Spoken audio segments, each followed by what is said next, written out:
All right. Je dis nous connaissons, c'est dimanche lié, c'est dimanche qui c'est 3 novembre 2024. Il était seulement un green jour pour élection dans le pays États-Unis. Donc, that's why que dans l'émission Toute Causée jeudi, nous allons parler spécialement de élection dans le pays États-Unis. C'est ça que nous allons voir. Nous allons voir comment sondage yoye qui un petit peu inquiétant pour un pile monde dans le moment ça.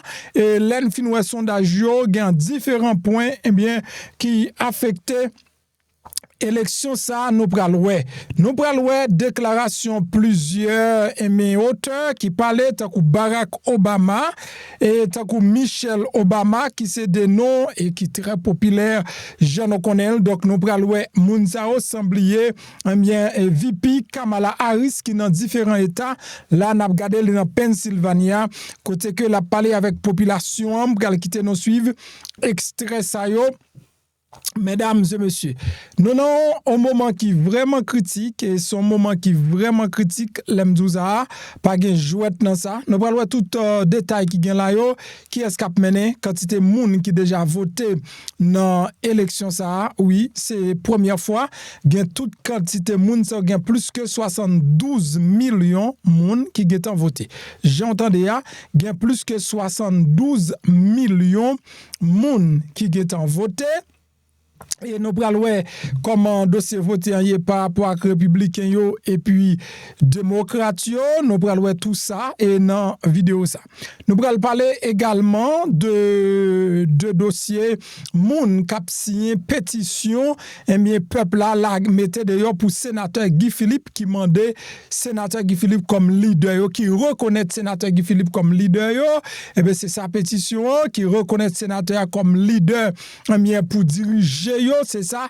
Et bien moun qui d'accord. Donc son bagay moun qui d'accord ou même ou pas d'accord ou pas signer, mais sous supporter Guy Philippe, et bien ou mettre en signe. Mesdames et messieurs, moi parler avec un pile moun dans différents coins dans le monde là, sans compter moun qui États-Unis. Et bien tout le monde a un seul espoir dans le pays d'Haïti là, nous pas d'opposition. Ça veut dire moi pose cette question côté une série de nègres qui qu'on a fait opposition voyant ou pas voyant du tout.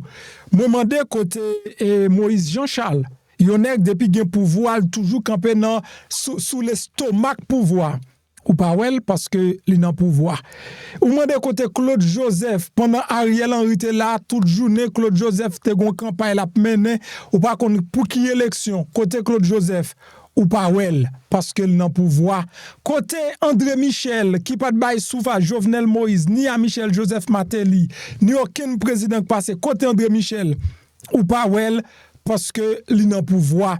Donc actuellement ou pas ouais personne qui te qu'on a dit yo nan opposition ça pas marcher bien pour peuple là tout nèg nan pouvoir tout nèg a souci. Et m'bra di nou yon qualité que me découvri m'a vinn sou nou nan Guy Philippe là c'est que Guy Philippe pas yon politicien. M'a dit Guy Philippe pas yon politicien.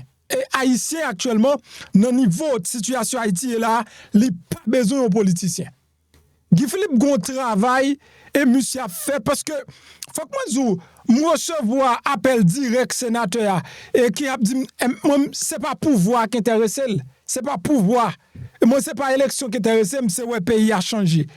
C'est le sénateur a gardé pas une personne qui a changé donc finalement pour le changer nous obligé de pouvoir mais c'est pas ça que folie principale c'est ouais pays a changé. Donc ou pas qu'à prendre nèg mette ou gen espoir nèg la pral fait j'ont ta remis ouais pays ou là vraiment. C'est dans ce sens ça.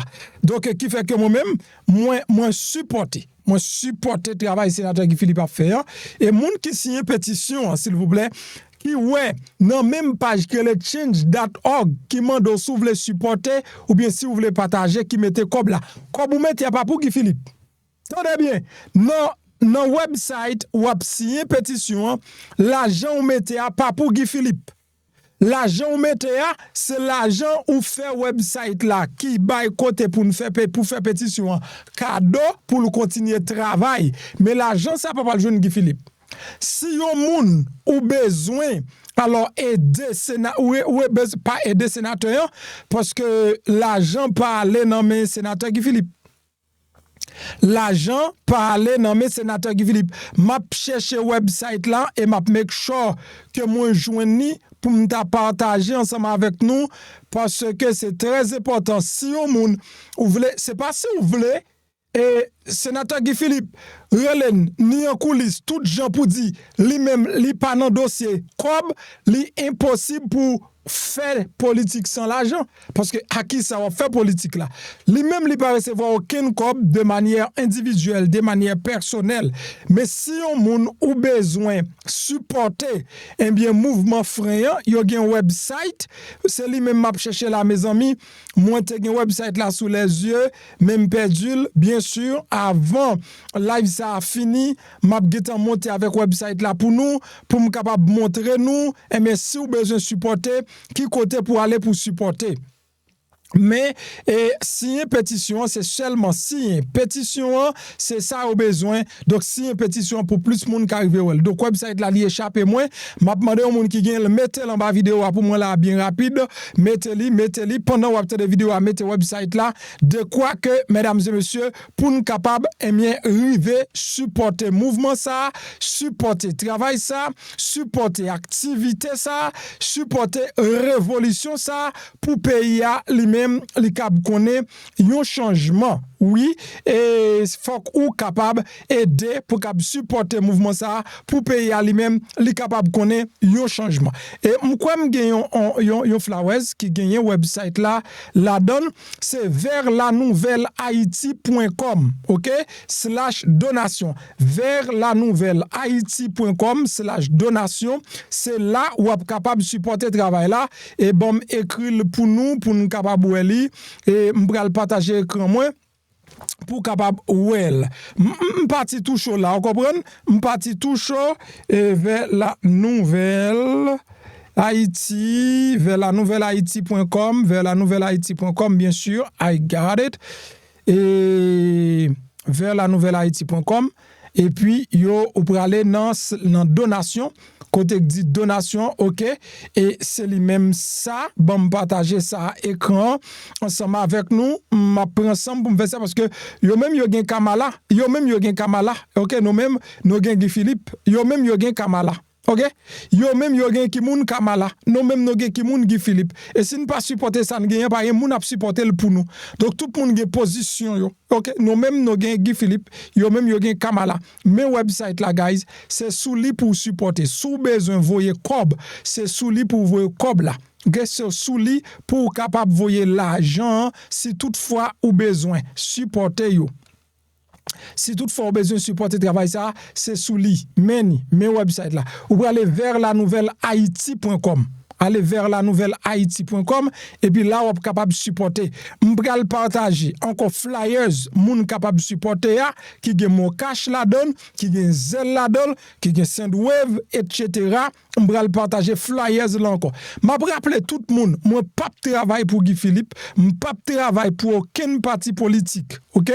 Et je supporte tout le monde qui a fait ça qui est bon dans le pays d'Haïti. C'est ça que je fais. Je supporte tout le monde qui a fait ça qui est bon dans le pays d'Haïti. Moi, je m'bouke moi-même. Je ne peux pas investir dans le pays. Je ne peux pas prendre comme moi mal mettre dans le pays. Tandis que je travaille dur. Je travaille dur. Mais je suis obligé de chercher l'autre petit pays d'ailleurs. Pour moi, si je peux investir comme moi, l'aime grand monde. Parce que moi-même, je ne suis pas nègre, l'aime grand monde qui va dépendre de social sécurité. Non, social sécurité, pas qu'à la vie moi-même. Donc, that's why il faut que mon pays, je acheter caille moins et puis me faire Airbnb, je faire compagnie taxi, même gens nous fait une série de pays côté nous passer. Oui, nous capables faire business n'a fait d'ailleurs dans pays nous tout. Alors Meni, si vous avez besoin d'aider mes amis Meni, ou faire screenshot ça, n'importe quel numéro ça, c'est numéro équipe Guy Philippe là, yoye. Donc numéro lui-même pour capable faire là, mélan là ou elle dans flyers ou regarder. Donc zel bon m'approcher pour pas dire zel en bas et pour non numéro zel en bas ouais en bleu et bah pam et lui-même. Donc c'est pas ça, c'est dans flyers là, c'est même du flyers là pour prendre photo flyers là, s'il vous plaît. Pas confondre ouais zelm gen terminé par 09 là pas recevoir cob pour personne moun là dans mesdames et messieurs sauf moun qui pral la tibonite moun qui pède la tibonite moun qui achete produit ken gagné moun za yo OK donc that's why que bon faut tirer pour capable exactement mes numéros sénateur Guy Philippe yo c'est yo même pour utiliser sous besoin et de travail sénateur Guy Philippe lui-même l'a fait qui très très important pour que nous te mentionné pour peuple là capable connaître comment eux même yo capable supporter travail ça mais sur website ou signer pétition pas faire donation et l'argent sous lui parce que c'est pas l'argent que pas le jeune sénateur si vous voulez des websites là qui bail possibilité pour faire pétition oui mais si toutefois c'est sénateur c'est mouvement frein vous voulez supporter c'est dans numéro moi sur ba ou là yo m'kwe ou ap joine pétition ça dans tout côté et ou ap joine ou même cap suivre ou même qui suivent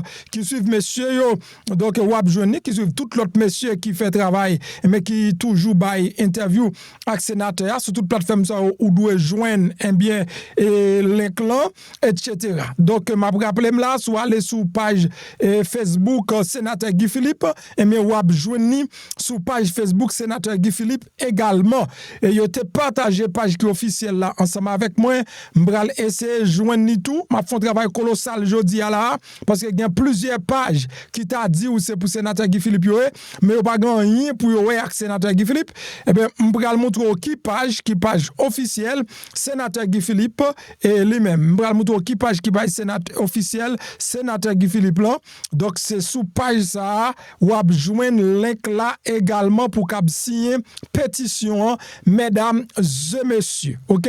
Donc moi-même depuis qu'on bon gouvernement nous mettre blier numéro depuis qu'on bon gouvernement tout simplement depuis me rentrer dans le pays, OK? Et songer seulement de participation pour me rentrer dans le pays.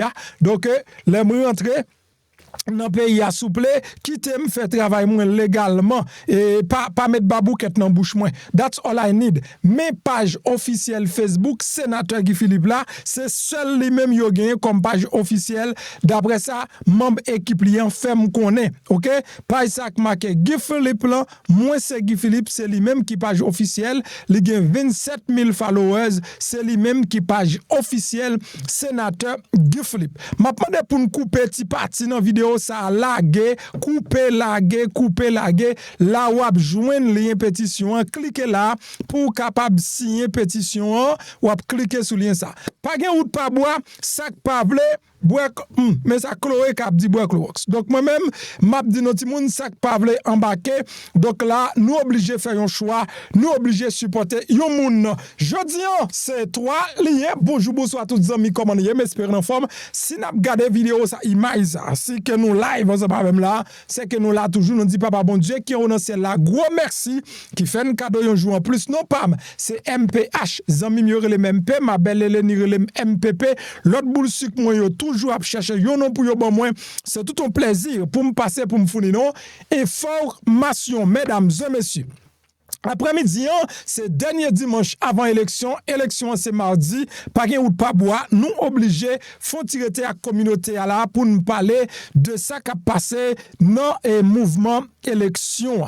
Il y a des gens qui écrivent pour dire MP et franchement MP non inquiété pour Jean Noué Bagay a passé là MP nous vraiment inquiété petit garçon me dit me so penser dit me so ouais dit ça qu'a fait dans domaine élection là moi dit pas un problème m'a vinn là après-midi pour me partager détails ensemble avec nous oui tu as gain raison pour mon inquiété si sondage et ta clé yo même c'est yo même qui t'a bail pouvoir mesdames et messieurs.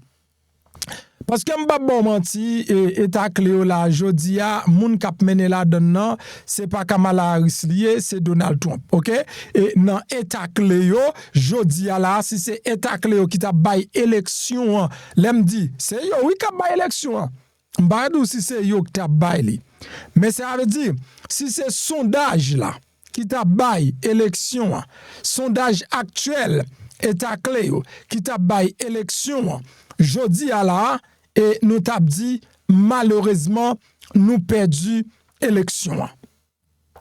Mais mesdames et messieurs, état qui plus important dans l'élection, ça moun yo besoin connaît, c'est état qui est le Pennsylvania et état ça actuellement d'après mes experts li tight. Li tight parce que dans sondage yo gen marge d'erreur. Et marge d'erreur yo à 3 à 4 points. Ça veut dire 3 à 4 points ça ka jouer n'importe qui moun. Dans cas ça ou pas ka dit et c'est un tel qui gagne. Au niveau national, le jeune Kamala Harris l'a mené à un point de différence. Et un point de différence ça au niveau national là, Kamala Harris pas jamais perdu et depuis que il rentre dans course là avec Donald Trump. Si vous regardez ça, m'a regardé à point Kamala, il a 2 points, à 2 points, à 3 points, à 2 points, à 3 points. Vous comprenez? Mais il pas jamais monter plus haut. Ça veut dire nos sondages, c'est qu'on s'allie au niveau national. Au niveau national, c'est Kamala. Mais l'un descend là, dans l'état cléo, mesdames et messieurs, état cléo rouge non mais nous. État cléo rouge non mais nous, yo rouge non mais nous. Donc, là, l'arrivée là, nous, dans Pennsylvania, on dit yo même. Ça veut dire, et pas inquiet de 49 ça. Donc, les tight, ça veut dire, deux messieurs dames, yo même côté. Yo même côté, actuellement. Tout côté est marqué même ou bien tight. Si toutefois, regardez en anglais, on va le marquer tight, ça veut dire, yo censé même côté. Et puis tout, dans Nevada, c'est 49-48. Ici, c'est 48-48. Dans Michigan, c'est 48-48. Dans Georgia, c'est 49-48. Donc, dans Arizona, nous, Donald Trump a mené à 4 points de différence. Là, c'est inquiétant. Mais des États ça tout gen North Carolina, dans North Carolina tout et 48 yo tight, OK? 48 yo tight, dans Nevada yo tight, non Nevada donc yo toujours tight 49 ici à 48 dans North Carolina. 48 dans North Carolina, ça veut dire moun qui gen North Carolina et qui gen Nevada ensemble avec lui la élection. Donc c'est ça que en même temps, si vous perdez Pennsylvania ou gen North Carolina et ou gen Nevada ensemble avec ensemble avec si vous gen Nevada ou gen North Carolina ou ta gen Georgia, OK, so là ou a gen élection. Ça veut dire là janvier là mesdames et messieurs, m'pa bon menti, l'étape inquiétant. Mais il y a marge d'erreur jusqu'à maintenant on pas ka di ki moun k'ap gen. So au point de vue national ou a regardé et Kamala jusqu'à maintenant yo eli entre les 226 votes qu'elle gagnait 226 et puis 219 pour Donald Trump. Donc la grande différence sera faite ici et ce sera le 5 si Dieu le veut. Donc qu'est-ce qu'il y en est? Où est-ce qu'on en est maintenant? Donc ça qui est important aujourd'hui, c'est tout le monde sorti à voter et voter pour moun ou voter pour Lyon ou c'est immigrant ou déjà qu'on pour qui moun ou voter pour moun ou voter pour Lyon. Bon, bah là très inquiétant. Inquiétude yo mené et surtout républicain yo là non mettez pays à chaud. Mesdames et messieurs, m'bral une analyse que me fait là. Si Donald Trump gagne élection ça, Trump gon pouvoir, Trump gon super pouvoir nan men. Parce que Donald Trump a prouvé que il bat toute grande autorité qui gagne dans le pays. Mon pas qui autorité qui grand qui campe avec Donald Trump. Il est censé pour contre lui dans la bataille là. Et l'a mené.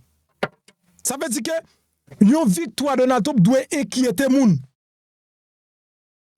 Une victoire de Donald Trump doit inquiéter ou. Parce que si Trump a pouvoir, il ne doit pas jamais quitter l'encore. Il ne doit pas jamais descendre, quitter Maison Blanche. Bagay li getan dit. On ouais et comment qui détaille si on a bon nous dans 2 jours là avant élection comment situation est li encore very tight. Donc nous pral regarder et bagay nous doit connaître avec seulement 2 jours jusqu'à élection vice-président Kamala Harris avec ancien président Donald Trump, il a fait campagne dans l'état Chambatayo. Trump li gagné un rassemblement dans Pennsylvania et North Carolina, Georgie et Harris lui-même li passé toute journée dans Michigan. Et message de clôture, Trump était invoqué et des rhétoriques sombres dans le premier rassemblement, dans la journée, dit que il pas doué quitter Maison Blanche en 2020. Ça c'est gros causé. Donald Trump mentionné en 2020, il pas doué quitter Maison Blanche. Là, il était fin perdu l'élection. Et il pas dérangé personne et qu'il ne serait et qu'il ne se dérangeait par personne qui t'a doué et tiré à travers des fausses nouvelles pour capable et gagner quel pouvoir. Harris, quant à lui-même, il prend parole dans l'église dans la région de Detroit, côté il dit que la communauté doit agir pour décider des destins de nation. Donc, plus gros déclaration de Donald Trump, lui-même lui fait jeudi qu'il ne devait pas quitter la Maison Blanche en 2020. Selon Donald Trump, c'est une erreur qu'il te commet qui grave, laquelle te quitté Maison Blanche. Donc, il te doit rester dans Maison Blanche sans personne pas qu'à mettre le dehors. En quelque sorte, ça veut dire qu'il t'a pris un pouvoir de force. C'est ça Donald Trump lui-même lui déclare. Dans l'élection, ça a gagné presque 73 millions de monde qui déjà voté. Soit gain plus que 40% de totalité monde qui te voté dans l'élection 2020, qui a 72,6 millions Américains déjà voté. Est-ce qu'il y a un cas de monde qui gagne l'élection déjà? Non, style pas qu'à dire ça. Parce que, faut que je dise que, année ça, les républicains, ils ont fait dégâts dans le dossier vote en avant, ils ont voté en pile. Quand campagne Donald Trump, ils ont tenté de nettoyer rhétorique violent ancien président envers journalistes. Selon sa CNN fait connaître. Campagne Donald Trump, il cherchait à nettoyer vieille parole Donald Trump lui-même était présenté envers journalistes et jeudi dimanche là qui était publié une série de déclarations selon déclaration ça yo. Donc Trump l'était fait à la recherche de bien-être et l'était fait à la recherche de bien-être journalistes yo. OK, parce que côté qu'il pas de souci dès qu'on est si on monde veut tirer à travers journalistes yo, donc personne pas essayer. Déclaration était publiée par porte-parole campagne là, c'est Stephen Chung, et puis après que Trump lui-même l'était pris en charge, remarque ça yo. Mesdames et messieurs, déclaration président sous placement de protection du verre n'a rien à voir avec le fait que médias yo blessé ni rien d'autre. Donc Donald Trump, ça me toujours dit, c'est pour nèg cap chercher gain pouvoir pendant la passer burn en bouchou, son nèg qui dit ça la fait. Quand il déclare semaine ça que mesdames yo vle que mesdames yo pas vle la protéger. Qui ça veut dire? Ça veut dire que mesdames yo vle qu'elle pas vle donc a fait bonne et loi avortement bah ça l'a éliminer complètement. Ça veut dire pas de question moun pour le cap gain droit pour avorter. Donald Trump l'a éliminé bagay ça lui-même complètement mesdames et messieurs. Donc, Vance lui fait ressortir un pile l'argent de $5,000 pour le cap démontrer combien Harris coûtait, supposé, et coûtait à Américains. Donc, son série de rhétorique qui vraiment bail problème. Donc, nous pour aller là, dans le chat, comment dossier vote dans 2 jours, eh bien, qui manquait pour élection, lui-même, l'UVA, pas oublier, me dit, gagné 72,6 millions Américains qui déjà voté et pendant 2 jours 72,6 millions Américains y ont déjà voté OK dans l'élection pour le fait 5 novembre non moun sa yo pas sorti ça t'a expliqué en pile bagaille ça t'a expliqué que dans jour élection pas gen trop moun dans la rue parce que 72 millions moun qui t'a doué et sorti pas sorti joue ça.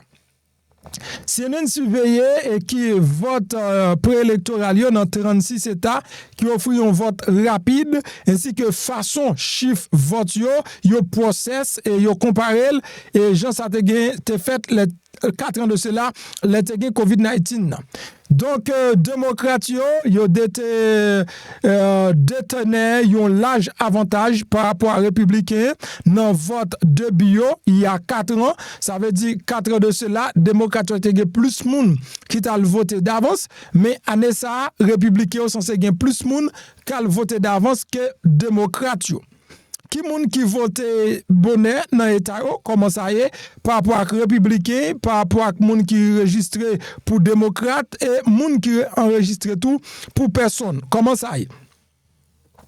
Dans l'année 2020, donc dans Arizona, nous avons 36% donc démocrates et 37% républicains.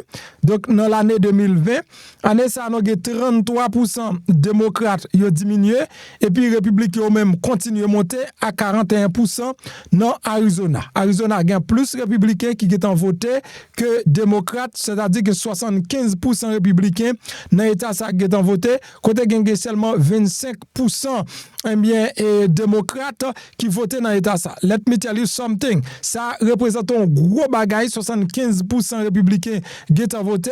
Donc, 25% démocrates, ils ont même seulement qui votaient, mesdames et messieurs. Donc, ça veut dire. Qui ça veut dire? Ça veut dire, si Donald Trump peut gagner dans Arizona, il ne peut pas gagner encore. C'est comme ça lié. N'a tout pour North Carolina qui tout près là dans 2020 35% et démocrates qui ont voté mais d'avance jodi et nous gagne 32% démocrates qui ont voté tandis que non année ça gagné 32% démocrates et 33% républicains encore laisse ça 31% républicains dans 2020 35% démocrates année ça gagne 32% démocrates 33% républicains qui ont voté. Dans Nevada, dans le ça, 38% démocrates qui ont voté et 36% républicains. En ça, 34% démocrates qui votaient et 38% républicains qui ont voté, soit 75% qui ont voté. Dans l'année 2020, pour Pennsylvania, tu as 67% démocrates qui ont voté et 23% républicains. Donc, tu as voté. Là, ça n'a pas oublié, tu as perdu. Mais année ça, 56% démocrates qui votaient et 33% républicains qui votaient. Mesdames et messieurs, c'est très important. Donc, vous pouvez regarder dans Pennsylvania, il y a pile possibilité, Pennsylvania, li retomber encore pour démocrates. Année ça, il y a pile possibilité. Parce que Pennsylvania, moun yo très motivé, yo fait tout ça yo capable, et dans Pennsylvania d'après ça m'tande là, gon paquet moun kal voter pour démocrate et moun ça c'est républicain que oui. Ça veut dire républicain gen possibilité pour yo perdu Pennsylvania année ça. Et si yo perdu Pennsylvania année ça, ou mettre quoi me souveler, donc gros lion, li prend gros coup. Pas oublier que gon état qui c'est Iowa donc qui était voté pour républicain yo dans élection passée année ça démontré carrément il a voté pour démocrate, c'est déjà un très mauvais signe pour républicain yo. Mais ça peut empêcher, d'après experts, républicains et arrangé pour ta voler élection et yo gen tout gens au cap fait. Nous pral tranquillement jeter un coup d'œil sous moyen et bien républicains capable utiliser pour ta voler élection les mêmes by et Donald Trump. Nous pral jeter un coup d'œil comment républicains capable voler élection by Donald Trump, mesdames et messieurs. Donc Jean wap gadel là donc au Caboué, c'est un tête-à-tête et président donc Donald Trump avec président Chamnan et qui c'est Mike Johnson, OK? Et Mike Johnson dans 17 octobre 2024, on a eu un petit complot à fait un petit tête-à-tête, OK?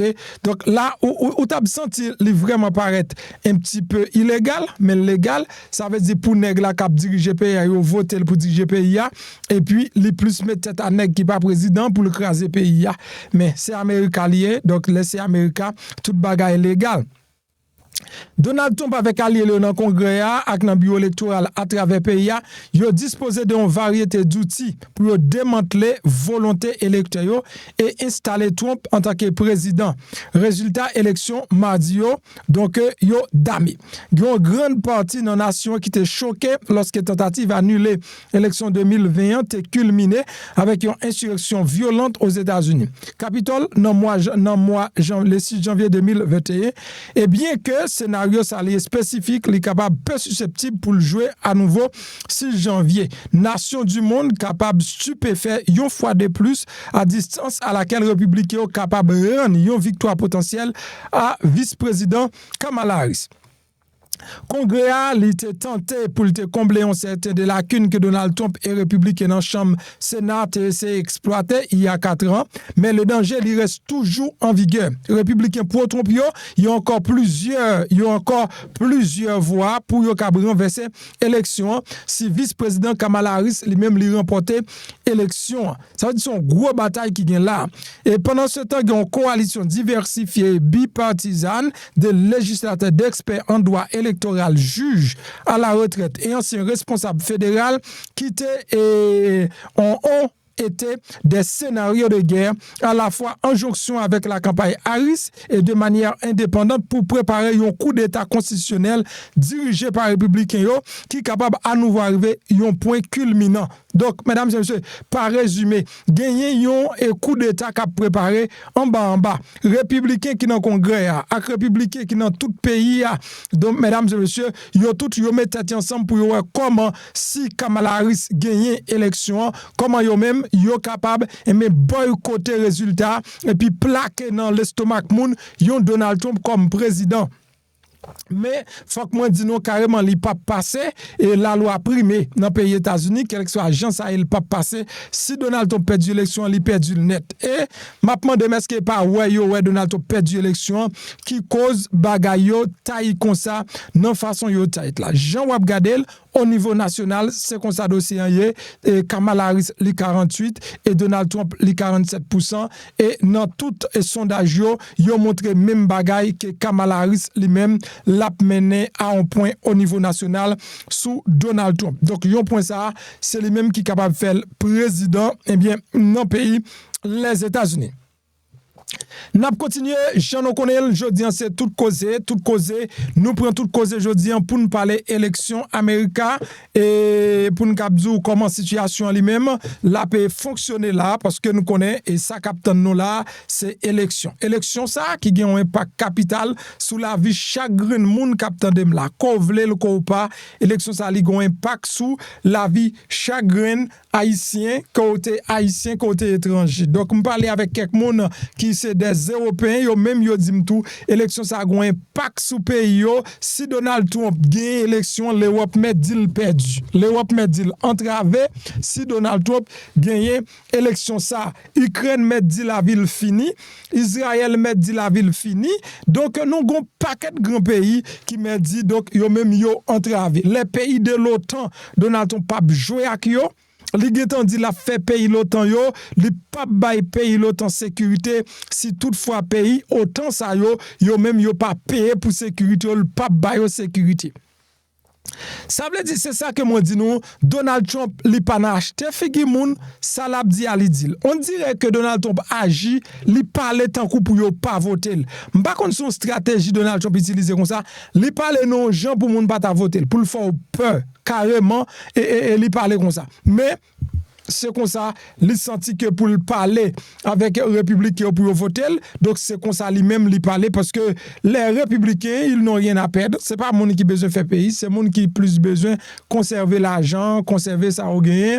Donc c'est ça qui fait un petit peu paraître très raciste. Ils pas vle ouais noir, ils ont plus des blancs que des noirs. Donc voilà, c'est comme ça bagalaye. That's why que yon élection de on gagnant et dans l'élection ça Donald Trump, l'a vraiment sorti grave pour tout immigrant.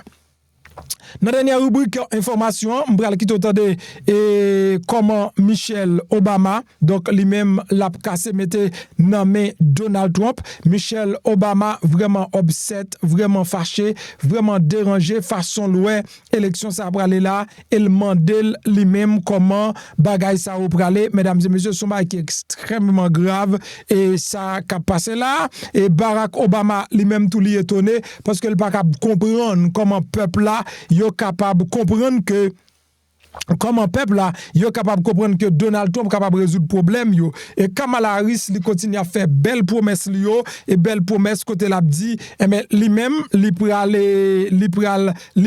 ennemi avec moun qui pas zami yo moun qui oppose avec yo le pape ennemi yo mais au contraire la bay on place bon table là mesdames et messieurs li fait comprendre li pral réduit bien et li pral dit taxe pour plus que 100 millions américains donc moun qui gagne bien qui a monté petit business yo li pral prêter l'argent li pral faire des millions de cailles pour moun qui pas gagne caille pour moun qui a besoin caille louer à bon marché li pral descendre prix produit des premières nécessités automatiquement li monter sous pouvoir gon paquet belle promesse madame nan fait m'pral quitter entendre bar et Michel et femme toute femme m'pral quitter entendre Barack là et m'pral quitter entendre donc vice-président parce que n'a couvri quelques bagailles qui gain pour avec élection dans moment moun qui inquiet parce que nous dans état clé au gain monter descendre ça donc semaine ça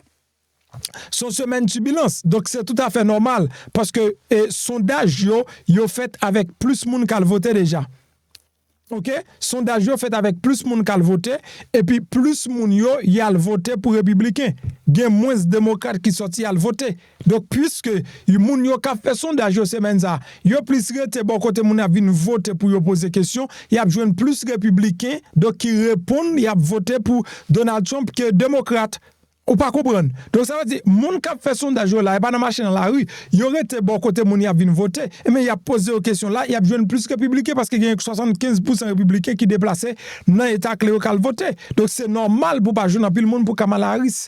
Mais dans jour élection, a bien plus monde qui venir pour Kamala Harris. Si on t'a fait sondage le 5 mardi, il y a besoin plus fort moun yo vinn voter Kamala Harris. Et laisse ça au caboué, Kamala Harris est juste passé et puis le passé monter et puis le couvrir Donald Trump et tout bagaille fini. Donc guys, et m'pas prophétiser, mais intuition moi pas qu'on bon menti. OK? Et m'capran OK, si n'ta ouais me tromper là, me tromper sur intuition, me tromper donc mais intuition pas bon menti facile. C'est très difficile pour Donald Trump. OK? La très difficile pour Donald Trump. Et m'pas perdre $10,000. M'pas perdre $10,000. OK? On investit sur kapadi m'pas perdre $10,000. Sou gan $1,000 ou bay ou ka voyer sous elle là. M'pas perdre $10,000 parce que intuition m'voye en pile vers Kamala Harris, l'histoire a changé, on paquet de bagages changé. Entendez et toi grand potentat ça yo m'entendez yo assoya parce qu'il a motivé pour être positif even though you don't speak English parce que m'pas après ça pour me traduire tout ça tout le monde ça dit pour nous even though pas parler anglais mais motivation gen là la force senti gon mouvement qu'a fait entendez yo.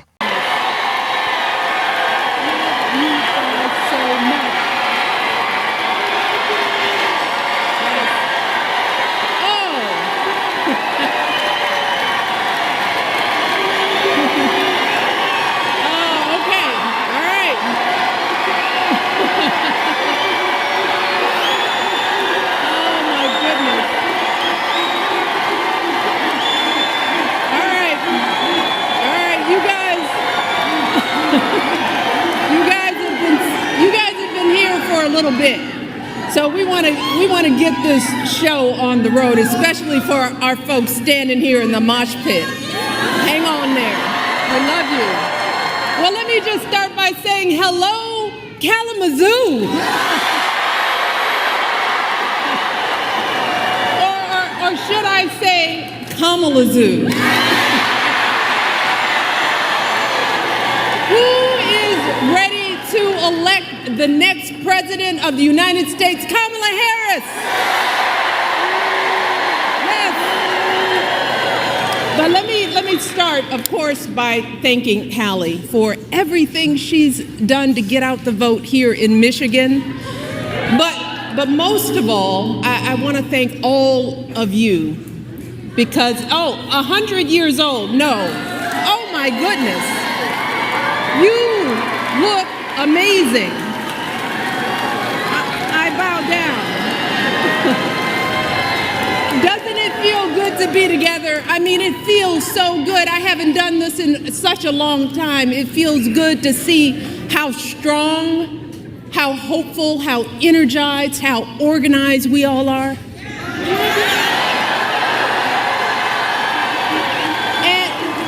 And we need that. We need all of you because right now, as you know, this race is close. It's too close for my liking.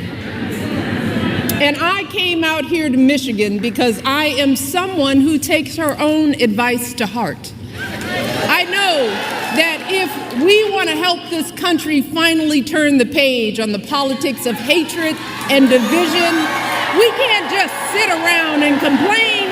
No, we've got to do something.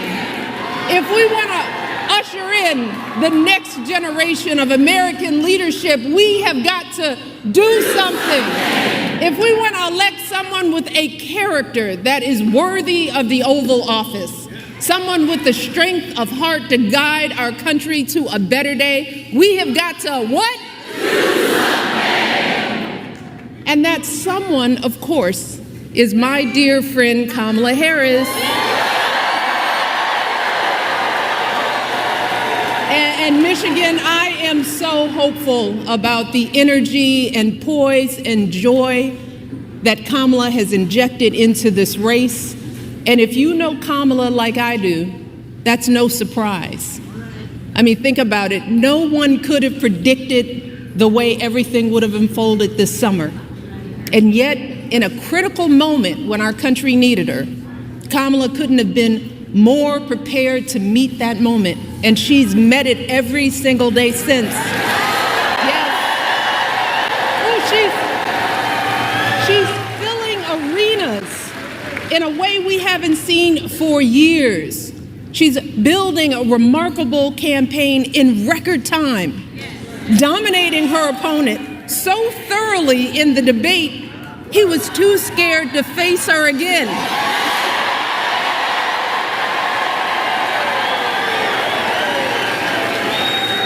Kamala, she's putting herself out there fearlessly, facing down even her harshest critics. She's seeking out Republicans to find common ground.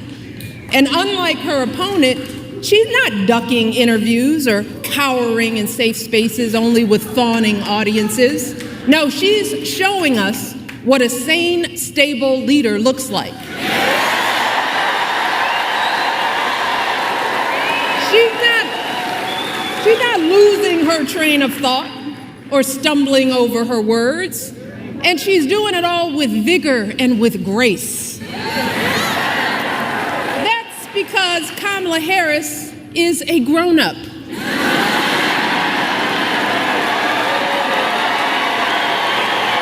And Lord knows, we need a grown-up in the White House. Someone with the maturity and fresh ideas to keep moving our country forward. Kamala is the only candidate in this race who has outlined a clear set of policies, including focusing on lowering costs and reducing drug prices for all Americans, giving tax credits to first-time home buyers, folks starting small businesses, and working families raising our kids. Let me tell you, it is a remarkable plan. And these remarkable last few months mirror the way Kamala has handled herself her entire life, fighting for working people and the vulnerable, first as a prosecutor, then as an attorney general, then as a U.S. senator, and now as our vice president of the United States. Taking on the big banks, the transnational gangs and predatory for-profit colleges, and always doing it, holding her head high with warmth and dignity and class. So Michigan, do not buy into the lie that we do not know who Kamala is or what she stands for. This is someone who understands you, all of you, someone from a middle-class family raised mostly by her mom, like so many of us, leaning on her neighbors like we all do. That's what you want in a president, someone who gets you and will have your back. Take it from me. And I know good people. Kamala Harris is an extraordinary human being. She is an extraordinary candidate, and she will be an extraordinary president of the United States of America. Mark my words, because I don't lie. So Michigan, with all that being said, I got to ask myself, well, why on earth is this race even close? I lay awake at night wondering what in the world is going on. And it's clear to me that the question isn't whether Kamala is ready for this moment, because by every measure, she has demonstrated that she's ready. The real question is, as a country, are we ready for this moment? Are we willing to do what it takes to get her across the finish line, or are we going to let ourselves get distracted and fall for the scam? Are we going to lose sight of the dire consequences if we come up short? And right now, folks, I have to be honest, I'm not completely sure of the answers to those questions. Y'all give me great comfort in this arena. But this is a big country, and that's why all of my hope about Kamala is also accompanied by some genuine fear. Fear for our country, fear for our children, fear for what is coming our way if we forget the stakes in this election. And y'all, that's why I'm here today. And y'all know I hate politics. But I hate to see folks taken advantage of even more. So I wanted to do everything in my power to remind the country that I love, that there's too much we stand to lose if we get this one wrong.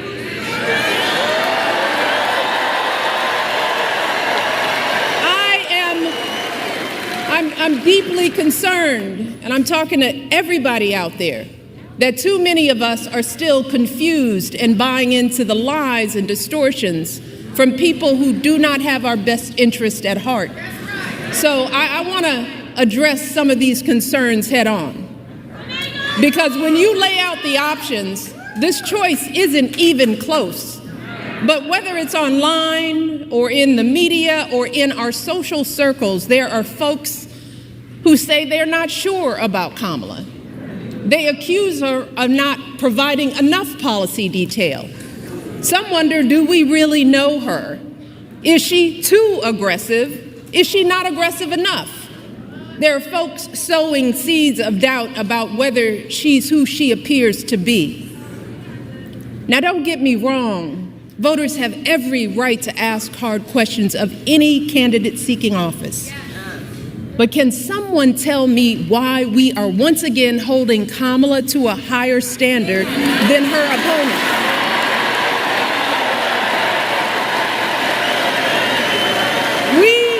We expect her to be intelligent and articulate, to have a clear set of policies, to never show too much anger, to prove time and time again that she belongs. But for Trump, we expect nothing at all. No understanding of policy, no ability to put together a coherent argument, no honesty, no decency, no morals. Instead, too many people are willing to write off his childish, mean-spirited antics by saying, well, Trump's just being Trump. Rather then question his horrible behavior. Some folks think he's funny. And if you remember, that's exactly how he got elected the first time. Folks gave him a pass and rolled the dice, betting that he couldn't possibly be that bad. And then there were those folks who didn't think it really mattered who the president was, if you can believe that. And still others who thought it'd be a good idea just to blow up our entire democracy. Let us not forget how badly that worked out for all of us. Let us not forget the incompetence and the corruption, the chaos that was the cornerstone of his entire 4 years in office. Let's start with the pandemic. Remember how woefully unprepared he was? How he was sowing seeds of fear and confusion, endangering lives with his lies and ignorance, denigrating the doctors and scientists trying to help us. You want to talk about plans? Well, my husband left him a very detailed pandemic plan.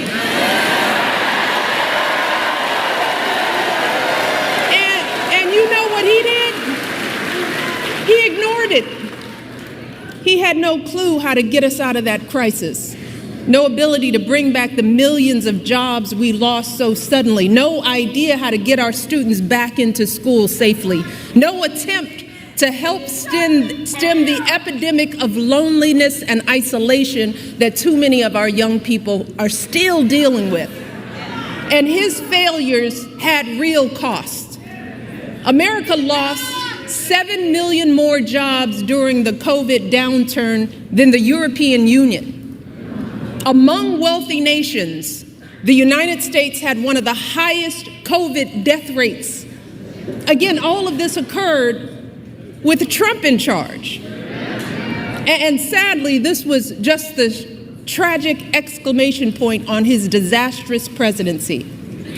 Installing judges and justices who have now stripped away our reproductive freedoms, cracking down on protesters marching to protect their sons from being shot because of the color of their skin, rolling back protections for LGBTQ Americans, fanning conspiracy theories, unleashing hatred in our communities. And then, when the American people fired him from a job that was too big for him to begin with, he tried to steal it, egging on a violent mob that breached our nation's capital.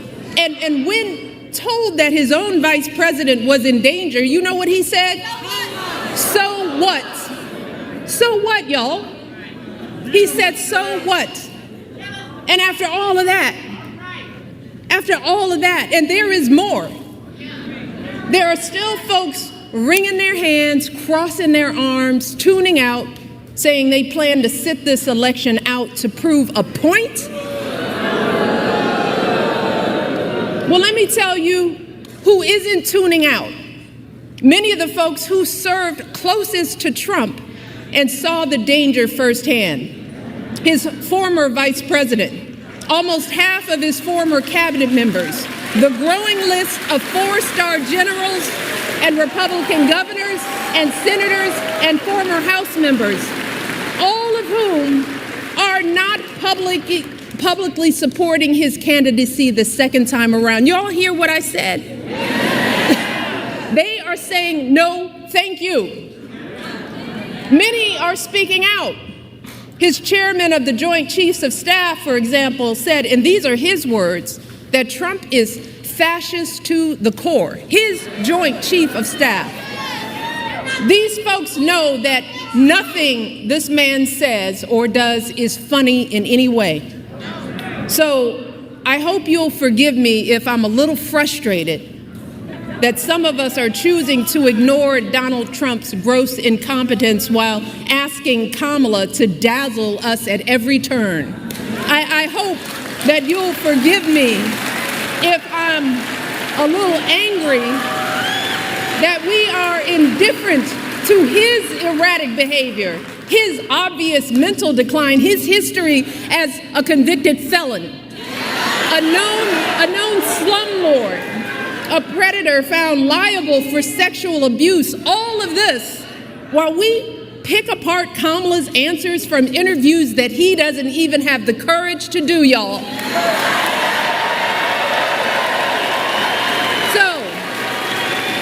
I am praying that those of us contemplating voting for Trump or not voting at all will snap out of whatever fog we are in.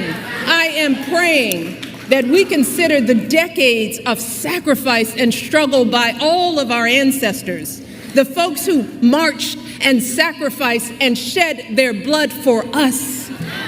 We have to ask ourselves, is a vote for Trump or no vote at all the way we honor their lives? And if that's the case, well, that surely doesn't sound like freedom to me. Because let me tell you, in any other profession or arena, Trump's criminal track record and amoral character would be embarrassing, shameful, and disqualifying. So, I hope that you will forgive me if I am worried that we will blow this opportunity to finally turn the page on the ugliness once and for all. Because believe me, if Donald Trump is president again, at some point or another, that ugliness will touch all of our lives. And it will not matter what you look like, how you worship, who you love, or how you vote. If you don't make 6 or 8 or 12 figures, if you're not famous, if you criticize or disagree with him in any way, if he doesn't view you as his equal or relevant to his ambitions, I promise you, he will not think about you when he gets into the Oval Office. And that will have real consequences for all of us. If your town gets hit by a natural disaster, who do you want looking out for you? Is it Donald Trump, who's spreading so many lies and conspiracy theories about climate change and FEMA that the workers in North Carolina trying to help folks clean up after the last hurricane were fearing for their safety? Or is it Kamala Harris, who has been meeting with local officials, comforting the families in that state and doing everything she can to get folks the help they need? If you're saving up to buy a house or pay off student loans, if you're caring for your kids or your parents or both, if you are a farmer, a factory worker, a paralegal, anyone whose job may be changed or replaced by technology, who will actually be thinking about you? Is it Donald Trump, who's palling around with billionaires that want a puppet in the White House who will let him run unchecked? Or is it Kamala Harris, who has been fighting for working people her entire life? If you're one of our service members, our veterans or military families, who is going to value your service and sacrifice? Is it Donald Trump, who has called those who gave their lives for our country suckers and losers? Or is it Kamala Harris, who I guarantee you will honor your commitment to the ideals we all share with every fiber in her being? And if you are a mother who has lost sleep worrying if your son could be the victim of a nightmare traffic stop gone bad, if you've ever been out there marching and weeping for justice, who do you think is going to have your back? Is it Donald Trump, who once took out a full-page ad to demonize innocent young black teenagers in New York City, who has dreamed openly about his own version of a purge, where in his words, he has said for one day, one real rough, nasty day, he says, he will allow cops to use violence indiscriminately, who I am sure has never spent a single second thinking about the lives on the other end of those batons? Or is it Kamala Harris, who understands the anguish in these interactions and has the experience that shows us that, yes, it is possible to keep our community safe and keep innocent people out of harm's way? And finally, y'all, who could possibly think that this man would care more about our men and boys more than Kamala Harris. And while we're at it, I want to think about who do you think possibly would care more about our reproductive health?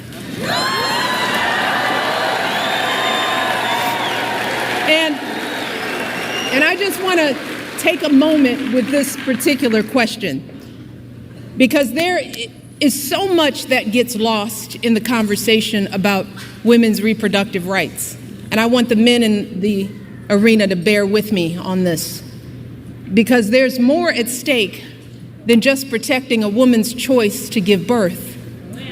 And sadly, we as women and girls have not been socialized to talk openly about our reproductive health. We've been taught instead to feel shame and to hide how our bodies work. Some young girls enter puberty not knowing what to expect. Too many of us suffer with severe cramps and nausea for days on end every single month. And then on the other end of the reproductive timeline, too many women my age have no idea what's going on with our bodies as we battle through menopause and debilitating hot flashes and depression. See, fellas, most of us women, we suck up our pain and we deal with it alone. We don't share our experiences with anyone, not with our partners, or our friends, or even our doctors. Look, a woman's body is complicated business, y'all. Yes, it brings life, and that's a beautiful thing. But even when we are not bearing children, there is so much that can go wrong at any moment. Every woman here knows what I'm talking about. An unexpected lump, an abnormal pap smear or mammogram, an infection, a blockage, all of which could be early signs of a variety of life-threatening cancers. And in those terrifying moments when something goes wrong, y'all, which will happen at some point to the vast majority of women in this country, let me tell you, it feels like the floor falls out from under us. In those moments, all we have to rely on is our medical system. In those dark moments, all we have to rely on is our faith in a higher power and the experience of doctors to get us the care we need in a timely manner. And look, I don't expect any man to fully grasp how vulnerable this makes us feel, to understand the complexities of our reproductive health experiences. In all honesty, most of us as women don't fully understand the breadth and depth of our own reproductive lives, you know? And that's because our experiences are often neglected by science. There's a huge disparity in research funding for women's health. And if you happen to look like me and report pain, you're more likely to be ignored, even by your own doctors, studies show. So let me take a minute to help folks, especially the men in our lives, to get a better sense of what could happen if we keep dismantling parts of our reproductive care system piece by piece, as Trump intends to do. I want folks to understand the chilling effect, not just on critical abortion care, but on the entirety of women's health. All of it. There are good reasons why so many women and physicians are horrified by what's happened since Donald Trump's justices overturned Roe v. Wade. We're seeing women scrambling across state lines to get the care they need. Just this week, a major medical journal reported that after Roe was overturned, infant mortality in this country rose, in large part because women are being forced to carry fetuses that won't survive to term. One woman spent 22 days in jail on murder charges after she miscarried in her own bathroom. We are seeing doctors unsure if they can treat ectopic pregnancies. Doctors being told they can't treat a woman until she becomes so close to death that only a life of the mother exception will allow them to act. So just imagine the profound effects for all of us if Donald Trump wins this election. In states that are already putting abortion bans into effect, his FDA could further outlaw patchwork systems of telehealth appointments and mail-order pills, thereby eliminating the last remaining protections for women in those states. He could take actions that effectively ban abortion nationwide, which would put all of us in danger, no matter what state we live in. We will see more doctors hesitating or shying away from providing life-saving treatments because they are worried about being arrested. More medical students reconsidering even pursuing women's health at all. More OB/GYN clinics without enough doctors to meet demand, closing their doors, leaving untold numbers of women in communities throughout this country without a place to go for basic gynecological care, which in turn will leave millions of us at risk of undiagnosed medical issues like cervical and uterine cancers. This is real. So do you think Donald Trump is thinking about the consequences for the millions of women who will be living in medical deserts? Does anyone think he has the emotional maturity and foresight to come up with a plan to protect us? Y'all, we are teetering on the edge. Even before these state bans, America was already lagging behind every other wealthy nation on measures like maternal mortality and paid leave. So we could be right back to the days before Roe, which many young people here don't even remember. The days when abortion wasn't as safe as it is today. The days when the number of mothers of color dying in childbirth was 30 to 40% higher than when it was under Roe. So to the men who love us, let me just try to paint a picture of what it will feel like if America, the wealthiest nation on earth, keeps revoking basic care from its women, and how it will affect every single woman in your life. Your girlfriend could be the one in legal jeopardy if she needs a pill from out of state or overseas, or if she has to travel across state lines because the local clinic closed up. Your wife or mother could be the ones at higher risk of dying from undiagnosed cervical cancer because they have no access to regular gynecological care. Your daughter could be the one too terrified to call the doctor if she's bleeding during an unexpected pregnancy. Your niece could be the one miscarrying in her bathtub after the hospital turned her away. And this will not just affect women, it will affect you and your sons. The devastating consequences of teen pregnancy won't just be borne by young girls, but also by the young men who are the fathers. They too will have their dreams of going to college, their entire futures totally upended by an unwanted pregnancy.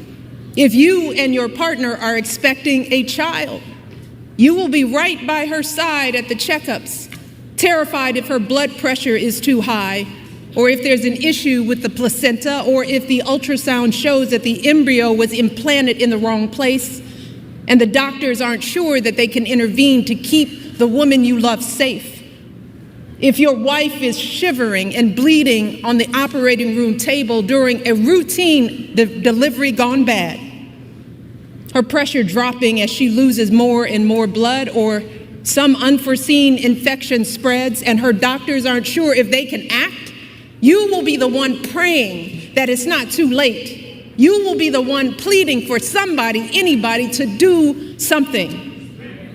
And then there is the tragic but very real possibility that in the worst case scenario, you just might be the one holding flowers at the funeral.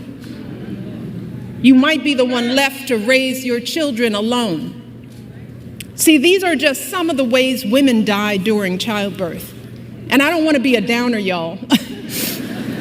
But in many cases, there is no warning, and things go bad very quickly. And when it happens, every second of hesitation or delay can lead to devastating outcomes. So I am asking y'all from the core of my being to take our lives seriously. Please, do not put our lives in the hands of politicians, mostly men, who have no clue or do not care about what we as women are going through, who don't fully grasp the broad-reaching health implications that their misguided policies will have on our health outcomes. The only people who have standing to make these decisions are women with the advice of their doctors. We are the ones with the knowledge and experience to know what we need. So please, do not hand our fates over to the likes of Trump, who knows nothing about us, who has shown deep contempt for us.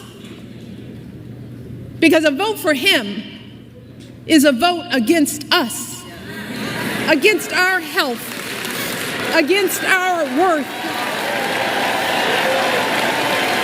And let me tell you all, to think that the men that we love could be either unaware or indifferent to our plight is simply heartbreaking. It is a sad statement about our value as women in this world. It is both a setback in our quest for equity and a huge blow to our country's standing as a world leader on issues of women's health and gender equality. So fellas, before you cast your votes, ask yourselves, what side of history do you want to be on?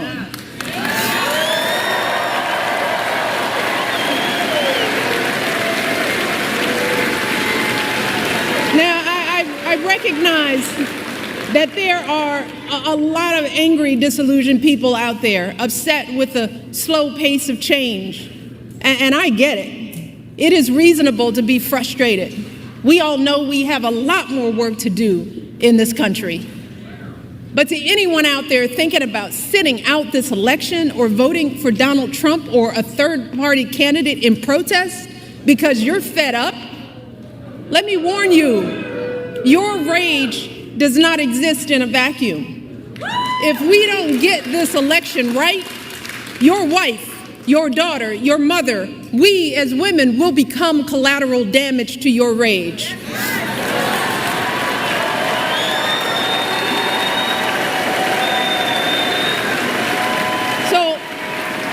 Are you as men prepared to look into the eyes of the women and children you love and tell them that you supported this assault on our safety? And to the women listening, we have every right to demand that the men in our lives do better by us.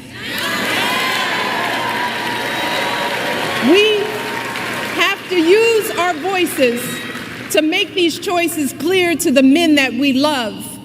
Our lives are worth more than their anger and disappointment. And we are more than just baby-making vessels.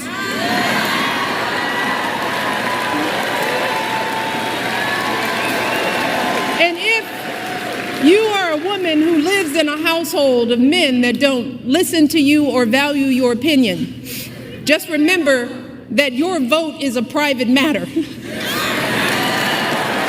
Regardless of the political views of your partner, you get to choose. You get to use your judgment and cast your vote for yourself and the women in your life. Remember, women, standing up for what is best for us can make the difference in this election. So let us use our voices in these final days to make it plain to the men in our lives that we need to stand not with Trump, but with us. We need them to vote for the only candidate in this race who will protect our lives. We need them to vote for Kamala Harris. Kamala, she restore our reproductive freedoms and defend our health, Kamala will fight for our access to life-saving emergency care and maternal care in every state. Kamala will veto any abortion ban or bill that restricts access to contraception or IVF. Kamala will expand access to birth control and abortion pills. And she will do all of this not because she's a woman, but because she's a decent human being. Are you fired up? You ready to go? Oh, it is good to be back in Nevada. It is good to be back at SIYEN High School. I've been here so many times over the years, it feels like I should get a diploma. I feel like a desert sheep. Now, I love you back. I do. That's why I keep coming back. But I am here today for a very important reason. And that is to make sure not just that you vote, but everybody you know votes. For your members of Congress, Stephen Horsford and Dina Titus and Susie Lee. For your Senator Jackie Rosen. And for the next President of the United States, Kamala Harris. Now, you already heard from Jackie and some other speakers, but I'm going to reiterate this. We just got to drum this home. Here in Nevada, voting has already started. You can vote early by mail, or you can vote in person. You can still register to vote at any early vote center in your county. Just go to iwillvote.com/NV, iwillvote.com/NV, and you can find a vote center or a ballot drop box near you. And then help your friends and family make a plan to vote. Because together we have a chance to choose a new generation of leadership in this country and start building a better, stronger, fairer, more equal, more hopeful America. Now, but before I start digging in, it's kind of hot in here. So I want everybody to bend their knees a little bit if you're standing. You know, if you got a little water, take a sip. You know, I don't want anybody falling out. You'll be okay, but it's embarrassing. All right, so keep those knees bent a little bit. Every once in a while, move around. Don't stand too stiff. All right, now that we've gotten that taken care of, the preliminaries.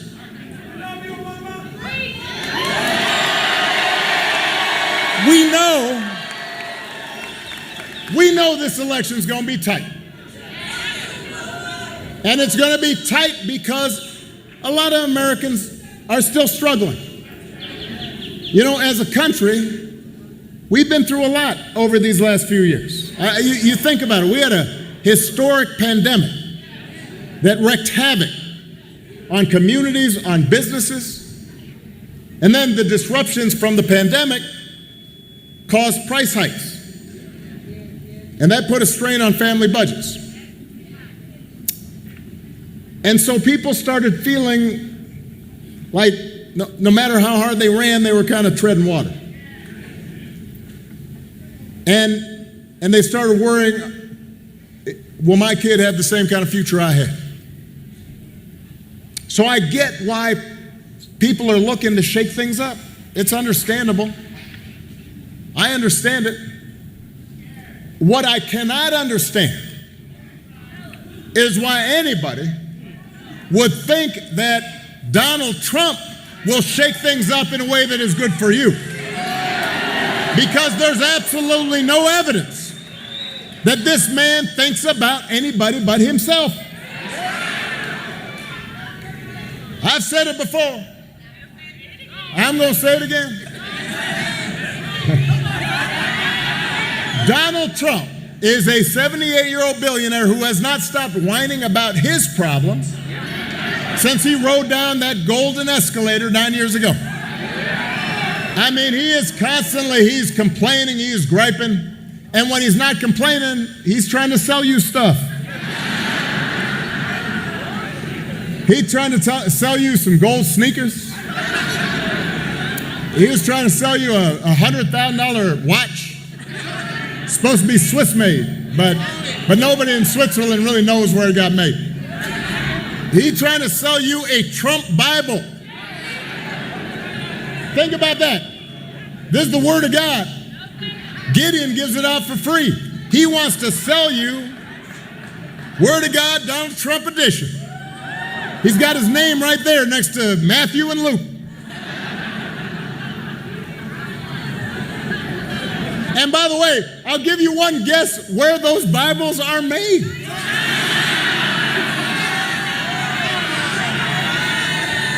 In China. Yeah, this is Mr. Tough Guy on China, except when he can make a few bucks. Then he's all like, ain't nothing wrong with that. You cannot make this stuff up. You can't make it up. If this was an SNL skit, you'd be all like, well, that's, come on. That's over the top. No, he's doing these things.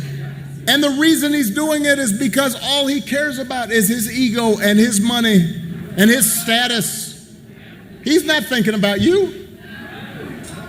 He sees power as nothing more than a means to his ends. He wants the middle class to pay the price for another huge tax cut to help mostly him and his country club buddies. He doesn't care if he costs more women their reproductive freedoms because it won't affect his life. Most of all, Donald Trump wants you to think that this country is hopelessly divided between us and them. And between the quote-unquote real Americans who obviously support him and anybody who doesn't, because having people divided and angry and resentful and full of grievance, that boosts his chances of being elected. That's why he does it. Do not boo. Vote. Listen, I was backstage here and I was hearing y'all boo. Let me tell you something. Cannot anybody hear your boos?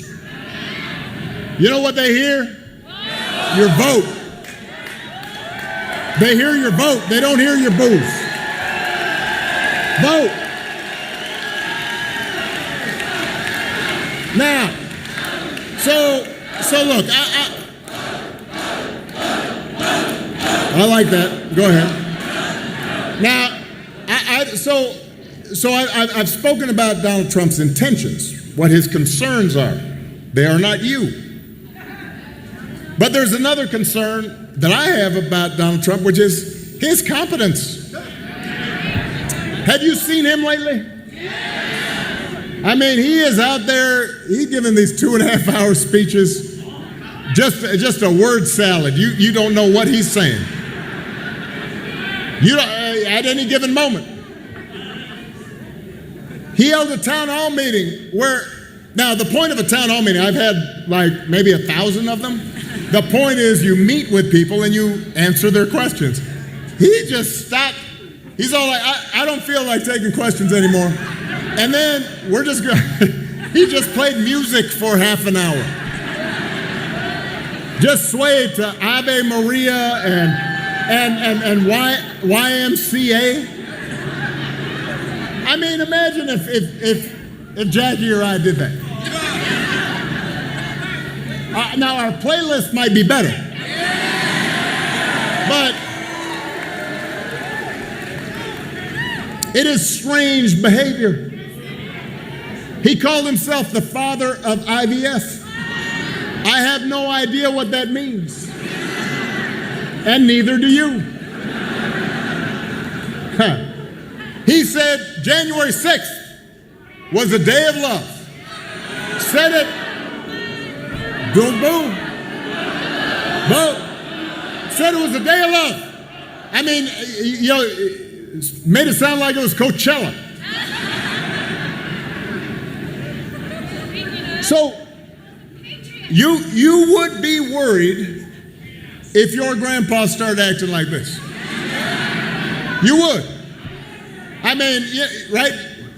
You'd like call up your brother or your cousin or something and be like, hey, have you seen Grandpa lately? What are we going to do? But this is coming from somebody who wants unchecked power, wants the most powerful office on earth with the nuclear codes and all that.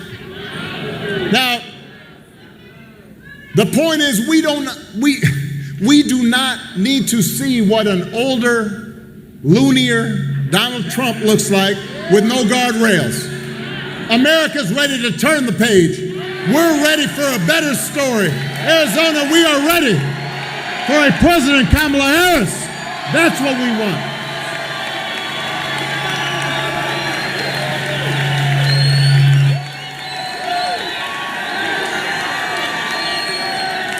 And the good news is that Kamala Harris is ready for the job. I mean, this is a leader who has spent her entire life fighting on behalf of people who need a champion. Somebody raised in the middle class, worked at McDonald's while she was in college just to pay her expenses. Somebody who believes in the values that built this country. And she is as prepared for the job as any nominee for president has ever been. That's who Kamala is. And in the White House, she will have an outstanding partner in Governor Tim Walz of Minnesota. I love that guy. Tim's a veteran. He's a teacher. He is a football coach. He's a hunter. Been a great governor. Working with Democrats and Republicans to get stuff done. And I just found out he can take vintage trucks apart and put them back together again. Now imagine that. You think Donald Trump can do that? Do you think Donald Trump's ever changed a tire in his life? Huh. You know, if he gets a flat tire, he calls Jeeves. Jeeves, change that tire.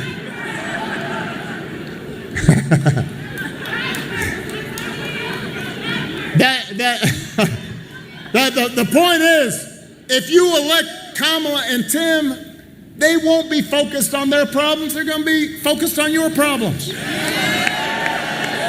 They understand too many folks here in Nevada and across the country are struggling to pay the bills. And listen, wages actually are steadily growing, and inflation is finally slowing. But for a lot of folks, the price of everything from healthcare to housing to groceries, it's still too high. It hurts. The question is, who's actually going to do something about it? Yeah, I know you know the answer, but I'm going to tell you anyway. Somebody's all like, I know.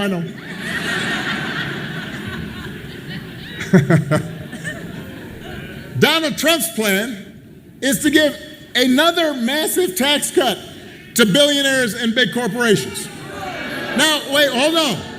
Some people hear that because I'm having conversations with folks. They're all like, well, I don't know, I know Trump's kind of crazy, but I remember the economy when he first came into office. I remember those first 2 years were pretty good. Yeah, it was good because it was my economy.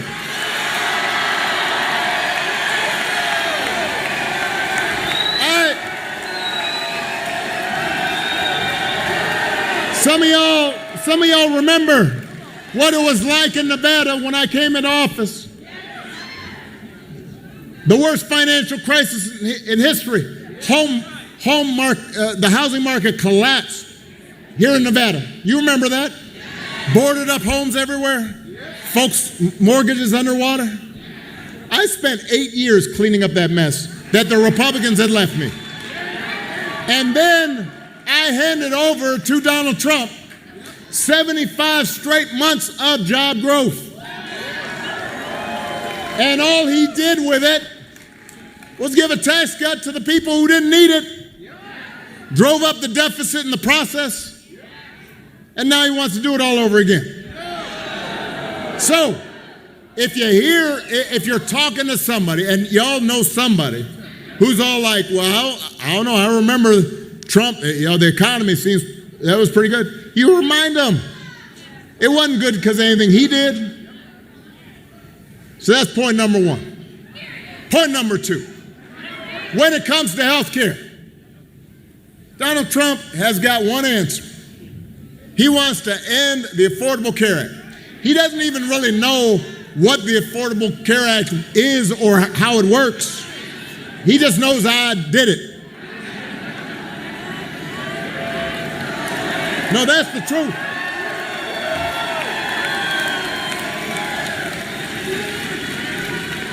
A couple weeks ago, his running mate had the nerve, the chutzpah,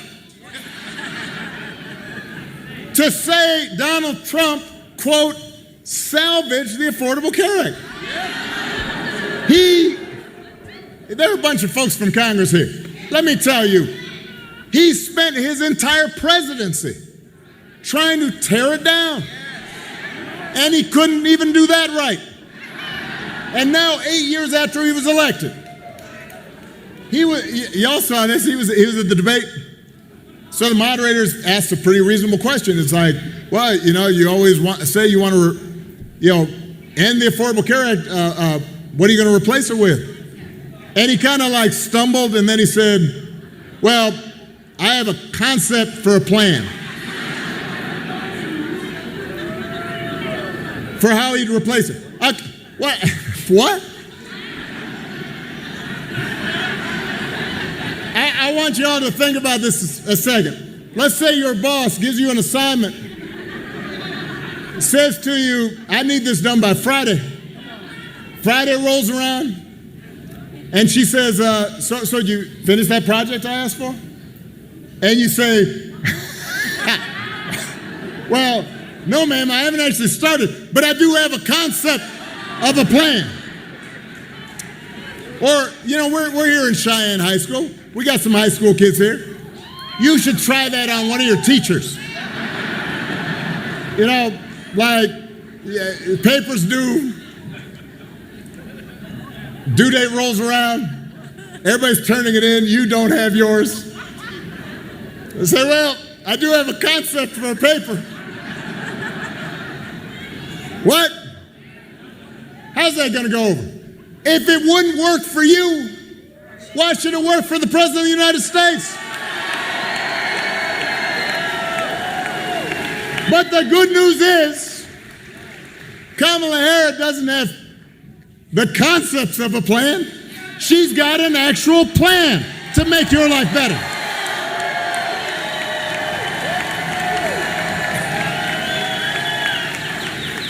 She got a plan to bring down the cost of things like groceries. She'll go after corporations that are jacking up prices, just like she went after big banks and for-profit colleges when she was Attorney General of California. To lower housing costs, Kamala will cut red tape and work with state and local governments as well as the private sector to build 3 million new homes. She has a concrete plan to do that, and then she'll give first-time home buyers up to $25,000 to help with a down payment. That is a concrete plan to help solve the issue of housing affordability. To lower health care costs, Kamala already worked with Joe Biden, Jackie Rosen, members of Congress who are here to take on the drug companies, bring down the cost of insulin, hearing aids, more than 50 prescription drugs. And as president, she'll never stop working to limit out-of-pocket costs and protect your care. And instead of giving more tax cuts to folks who don't need them, to billionaires, Kamala will give a tax cut to 100 million middle class and working people here in America. That's who Kamala is. That's what she stands for, not concepts of a plan, actual plans. Now, I got some more points. If you challenge Donald Trump or his VP nominee, Vance, if you challenge them on, well, these concepts don't seem to make much sense and nobody really understands them and the economists tell you they're not going to work. If you challenge them, they'll fall back on one answer. It does not matter what it is, housing, healthcare, education, paying for the bills. One answer, blame the immigrants. Don't boo. What'd I tell you? He wants you to believe that if you elect him, he will just round up whoever he wants and ship them out and all your problems will be solved. Now, let me tell you something, because I've been working on this for a long time. We have a real issue at the border. We are a nation of laws and a nation of immigrants. We have to make sure the system works the way it's supposed to so that we've got legal immigration, which built our nation, where we've got folks like the DACA folks that I worked on behalf of to make sure that they grew up here, that we give them pathways to citizenship. But we also have to have an orderly border. We have to have it fair. There's nothing, that's the truth. We have to fix some aspects of it that are broken. Sí se puede. But when I hear Donald Trump talk, I keep on, he's very quick to say to Kamala, well, you were vice president 4 years. Dude, you were president for 4 years.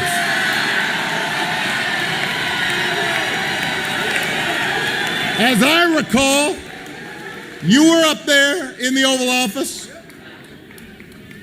So if rounding up and deporting millions of desperate people, many of them who are women and children, if that's the answer to everything, well, why is it that the number of undocumented immigrants were basically the same when he left office as when he took office? He didn't solve the problem, and I'll tell you why, because he does not have a real plan. He has a concept of a plan, and it's a mean and ugly plan designed to foster resentment and divide people. You know what would actually bring order to the border? Help fix our immigration system? There was a bipartisan deal just a few months ago. Kamala Harris supported it, even though it was written by one of the most conservative Republicans in Congress. That same bill, Donald Trump purposely told Republicans in Congress, do not vote for it. Not because he thought necessarily that it won't work, but because he wanted to keep the issue to campaign on. He thinks fear-mongering is how he's going to win this election. We do not need a president who will make problems worse just to make his politics better. We need a president who actually cares about solving problems and making your life better, and that's what Kamala Harris will do.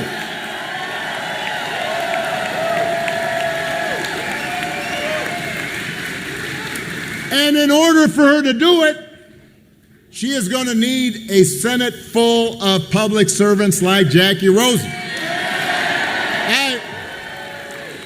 This is something that sometimes folks forget about. We need Kamala Harris in the White House. But I can tell you this from experience. You need a team.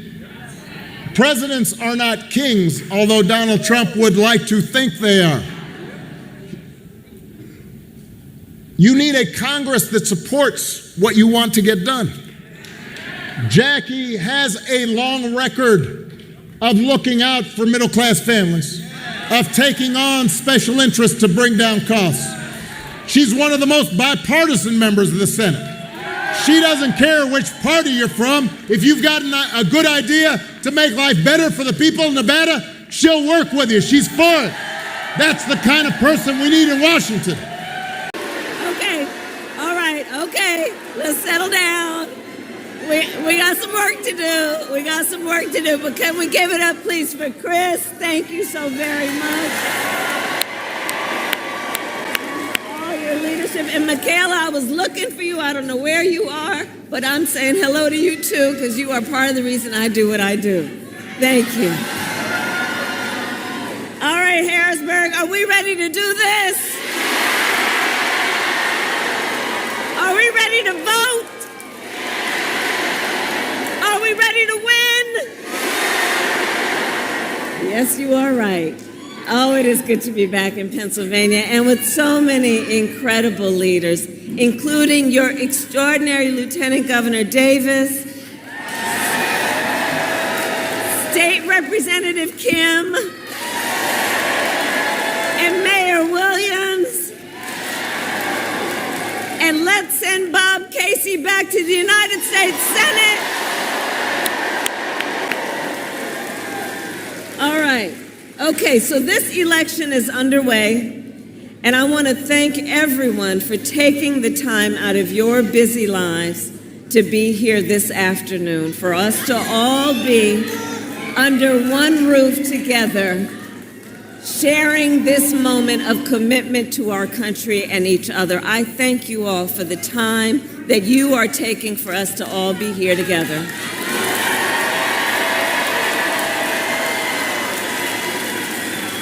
All right, so now is the time to remind our neighbors and our friends to make a plan to vote in person on Election Day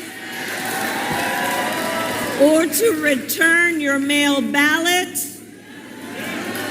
And Pennsylvania, if you still have a mail ballot, you can take it to a ballot drop box or an election office in your county by 8 p.m. on Election Day. Let's spread the word and ask folks to go to iwillvote.com if they need more information. So I'm visiting with you this afternoon because we need you to vote, Pennsylvania. We need you to vote. Because we have just 6 days left in one of the most consequential elections of our lifetime. And we have work to do. We still have a lot of work to do. But we like hard work. Hard work is good work. Hard work is joyful work. And make no mistake, we will win. We will win. We will win. And part of the reason we will win is because I do believe when you know what you stand for, you know what to fight for. And we know we have an opportunity in this election to turn the page on a decade of Donald Trump trying to keep us divided and afraid of each other. That is who he is, but Pennsylvania, that is not who we are.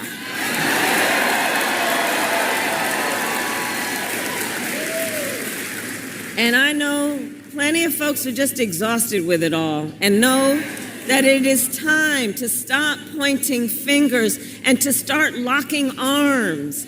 It is time. It is time for a new generation of leadership in America.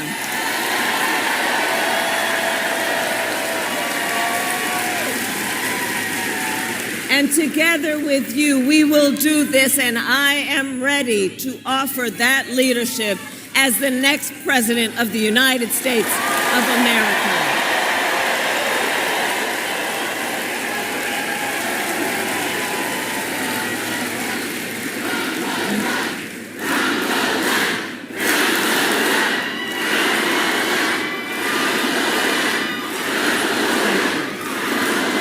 Thank you.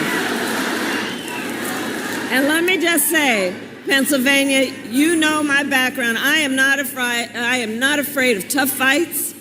For decades, as a prosecutor and the top law enforcement officer of our biggest state, I won fights against the big banks that were ripping off homeowners.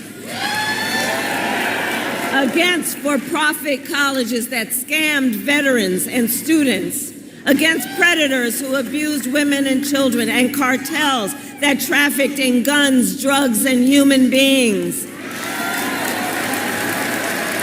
And if you give me the chance to fight on your behalf as president, there is nothing that will stand in my way of working for you.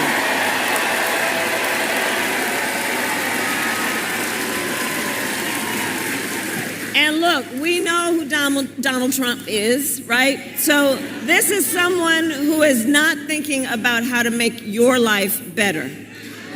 This is someone who is unstable, obsessed with revenge, consumed with grievance, and out for unchecked power. And look, in less than 90 days, either he or I will be in the Oval Office.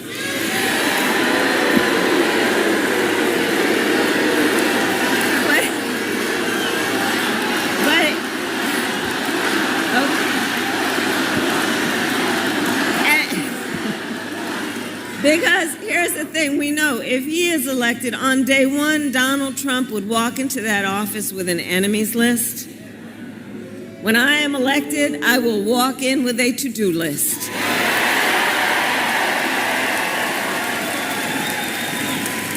And at the top of my list is bringing down your cost of living. That will be my focus every single day as president. I will give a middle-class tax cut to 100 million Americans. Enact the first ever federal ban on price gouging on groceries. And fight to make sure that hardworking Americans can actually afford a place to live. If you are caring for an elderly parent, my plan will cover the cost of home care under Medicare. So seniors can get the help they need and the care they need to stay in their own homes. It's about dignity. It's about dignity.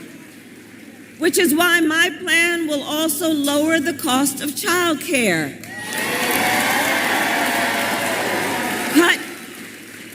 Cut taxes for small businesses and lower health care costs, because I believe health care should be a right and not just a privilege of those who can afford it.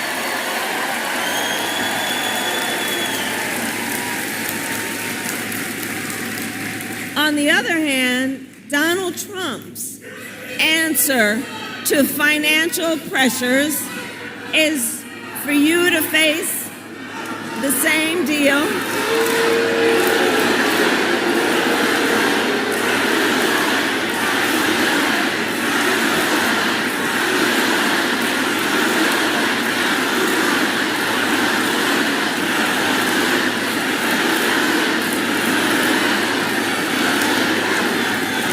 Here's the thing. Let me say something. We are 6 days out of an election. We are 6 days away from an election. And ours is about a fight for democracy and your right to be heard. That is what is on the line in this election. That is what is on the line in this election. Look, everybody has a right to be heard, but right now I am speaking.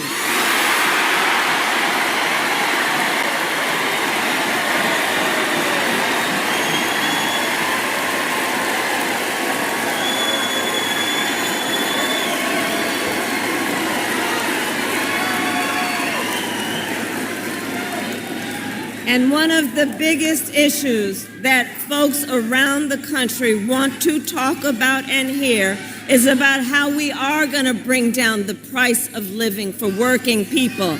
And people know that Donald Trump's answer to the financial pressures that you face is the same as the last time, another $1 trillion tax cut for billionaires and big corporations. And this time, he will pay for it with a 20% national sales tax on everything you buy that is imported. Clothes, food, toys, cell phones. And a Trump sales tax would cost the average family nearly $4,000 more a year. These are some of the issues that are on the line in the next 6 days, and that's why we are here saying we will not stand for it. We stand for working people. We stand for middle class growth and strength. We are here together because we know what's on the line. We know that Donald Trump will try, like he has so many times, to get rid of the Affordable Care Act, which would throw millions of Americans off of their health care and take us back to when insurance companies could deny people with pre-existing conditions. You remember what that was? Well, we are not going back. We are not going back.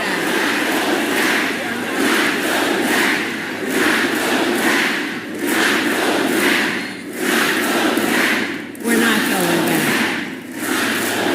And we are not going back because ours is a fight for the future, and it is a fight for freedom, like the fundamental freedom of a woman to be able to make decisions about her own body and not have her government tell her what to do. And we remember how we got here. Donald Trump, when he was president, hand-selected 3 members of the United States Supreme Court with the intention that they would do just as they did and overturn the protections of Roe v. Wade. And now in America, 1 in 3 women in America lives in a state with a Trump abortion ban, many with no exceptions even for rape and incest, which is immoral. Immoral. And look, Donald Trump's not done. He would ban abortion nationwide, yes, even here in Pennsylvania if he were successful. He would restrict access to birth control, put IVF treatments at risk, and force states to monitor women's pregnancies. Just Google Project 2025, read the plans for yourself. And let us agree, one does not have to abandon their faith or deeply held beliefs to agree the government shouldn't be telling people what to do. Not the government. Not the government.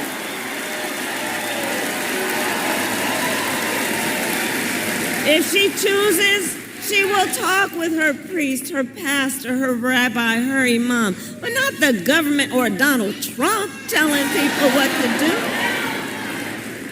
And I pledge to you, when Congress passes a bill to restore reproductive freedom, as President of the United States, I will proudly sign it into law. I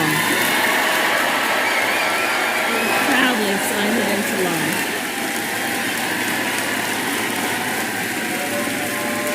So, Pennsylvania, I am asking for your vote.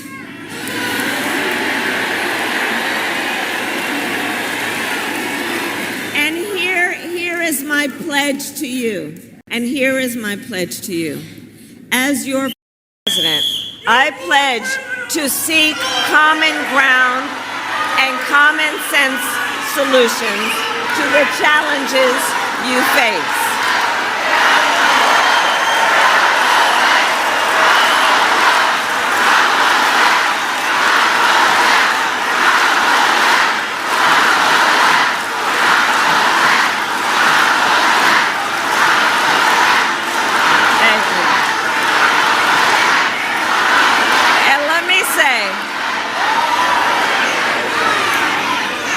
Look, I'll repeat it. We are fighting for a democracy. We love our democracy. It can be complicated at times, but it is the best system in the world.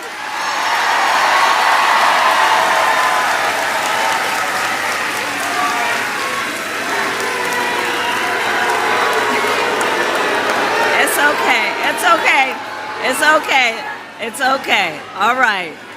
So look, I will continue with my point. I pledge to you that as President of the United States, I will not be looking to... Pendant que vous regardez la vidéo, regardez à droite. Vous voyez un bouton qui est en noir qui marque souscrire. Ça c'est espagnol. Si c'est en anglais, il marqué subscribe. Si c'est en français, il marqué s'abonner. Cliquez sur le bouton ça. Là, on finit cliquer sur lui, vous avez une petite cloche bon côté. Cliquez sur cette cloche là tout. Sur cette cloche là, vous avez abonner automatiquement par sous première option. Vous avez flèche là sur deuxième option. Retirez flèche là sur deuxième option, mettez sur première option que c'est tout. Ça veut dire chaque fois que monte une vidéo, vous avez joindre une notification. Et puis pas oublier la gon like en bas vidéo ça. Et guys, ça qu'a fait ça c'est Maestro que vous oubliez nous même cas. Mes amis, moi j'ai une bonne nouvelle pour vous. Ou même qui t'a rester informé sur toute nouvelle qui a passé à l'étranger ou bien en Haïti, eh bien, li par l'autre côté, c'est branché Chanel pour là qui c'est MPH01. Là, yo bonne nouvelle là, sans vous monter clean et puis propre. Et yo informé ou tout sur tout ça qui a passé sur question immigration dans le pays États-Unis. Invitez en Moun à l'abonner kounya, activez la cloche notification pour pas rater aucune vidéo Léo la gueule. You live 2 fois pendant la journée. 7h30 dans le matin et puis 3h30 dans la soirée. Invitez-en à faire ça, c'est un cac vous. Là, vous avez une nouvelle là sans vous remonter. Aïe!